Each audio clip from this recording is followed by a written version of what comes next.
वायव्य दिशेचा ग्रह आहे चंद्र आणि तिथली देवता जी आहे ती वायू. वायू आपल्याला दिसतो का हो? नाही दिसत, पण तो जाणवतो. कधी थंड असतो, कधी उष्ण असतो, कधी मध्यम असतो, कधी जोरात असतो, कधी वावटळीसारखा असतो. मग असा हा वायू हा गरुडावर आरूढ झालेला आहे पहा. आणि गरुड कसा आहे? उंचच उंच भरारी मारणारा आणि वेगाने धावणारा.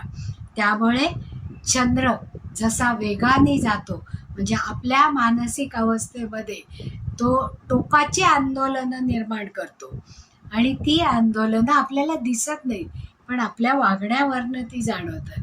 मग ज्या वेळेस वायव्य दिशा बिघडली असेल त्यावेळेस जोडलेली नाती म्हणजे सुना आणि जावई यांच्या मध्ये वितुष्ट येतं. त्याचप्रमाणे मैत्रीमध्ये खंड पडतो, म्हणजे जी मैत्री असते ती तुटते.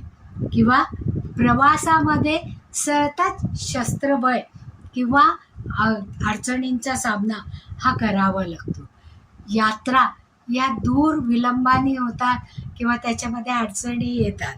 मग अशा वेळेस जर आपण वायव्येला ध्वज स्थापन केला किंवा तांब्यावर ध्वजाचं चिन्ह कोरून जर ते आपण वायव्य दिशेला स्थापन केलं तर ती देवता आपण तिथे स्थापन केल्यासारखं होतं. म्हणजे वायू ही देवता तिथे स्थापन करतो आणि आपल्या आयुष्यामध्ये प्रगती आणि रिलेशनशिपमध्ये आलेला दुरावा हा दूर करू शकतो. म्हणून वायव्येला ध्वज हे शस्त्र जर आपण लावलं तर, कारण ते अस्त्र म्हणून आपण लावतोय, तर तो ध्वज मग तुम्ही प्रत्यक्षात ध्वज लावा किंवा तांब्यावर कोरून ते ध्वजाचं चिन्ह वायव्य दिशेमध्ये स्थापन करा.